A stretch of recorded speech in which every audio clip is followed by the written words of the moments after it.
What I see happening is that ISIS it truly represents kind of a whole new phase in the war on terrorism. We're dealing with an enemy that is well funded. We're dealing with an enemy that has strong command and control, and we're dealing with an enemy that is well armed.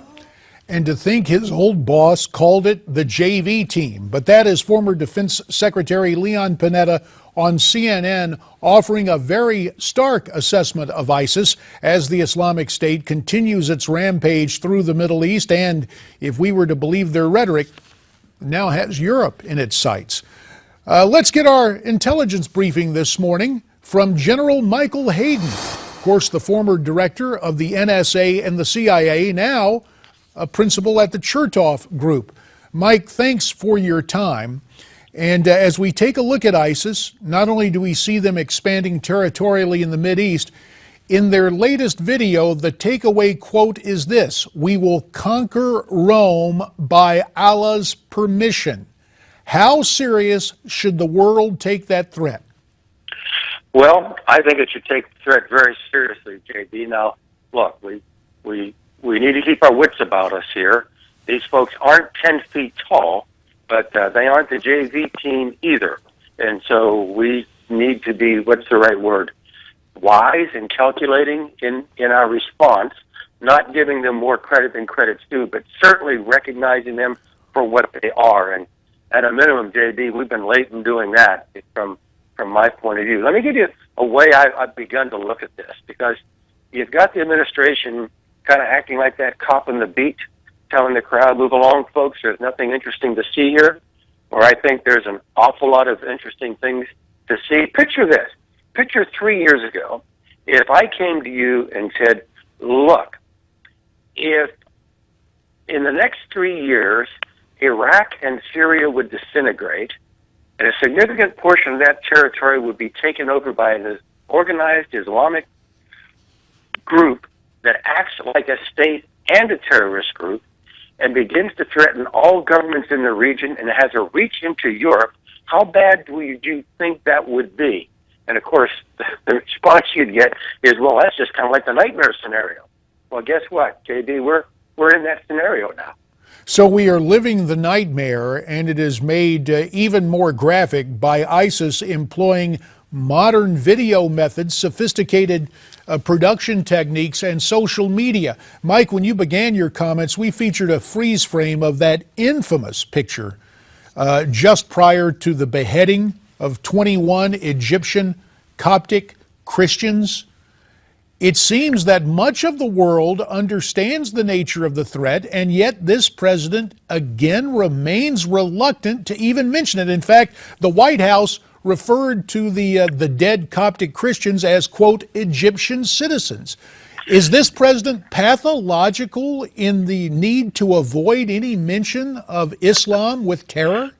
I'll leave the diagnosis of pathologies to a psychiatrist like Charles Krauthammer. But at a minimum, JB, the administration has trapped itself by its own language. And now it's going to be a massive news story when they start talking about radical Islam. And unfortunately, they've trapped themselves into this approach that day by day is getting less useful and more confusing for our own efforts. Look, let me be very honest. I actually had a chance to reread a couple of my speeches back 2007 timeframe, and even in the Bush administration, we were careful to go out of our way not to blame Islam as Islam. And this is not a war against Islam. And so we recognized that you didn't want to draw the lines that way because you would make this worse. Now, I think I mentioned the last time I was here with you, JB, my new way of approaching this is, of course this is about Islam. Now, it's not about all of Islam, and it's certainly not about all Muslims, but it is fundamentally about Islam. General, ISIS, I mentioned earlier, social media, and right now its campaign to win hearts and minds seems to be working. But the New York Times has reported a concerted effort across government agencies here in the United States to blunt the message from ISIS with something called Think Again, Turn Away. Can that be effective? Yeah, it can be effective, and it's something we have to do. But, within that same article, JB, I think they quote Nick Rasmussen, the head of the National Counterterrorism Center. In essence, government has a role in this, and certainly the American government has a role in this. But then Nick goes on to say that no government, and particularly the American government, is well suited to do this. This has got to be a broader societal pushback on ISIS-style recruiting. And unfortunately, the article spends a good deal of time pointing out that many of the communities now feel targeted by our government when the message to them should be, we are helping your young men who are targeted by these radical organizations. It's a pretty narrow thread we've got to do there. We've been trying. We've got to do an awful lot better. But then again, we need an awful lot of help from people outside government. Less than 2 minutes remain, General. Let's take a look at public opinion here in the United States. According to a new CNN ORC poll, more Americans are unhappy with the way the president is handling ISIS. A clear majority, 57% of Americans disapprove of his strategy. That is a significant decline. We're showing the article now from our parent website, Newsmax.com.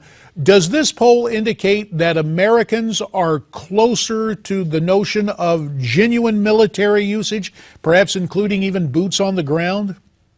Yeah, I think they are. Now, JB, having been in the business, polls can be fickle things, and Americans are very fickle too.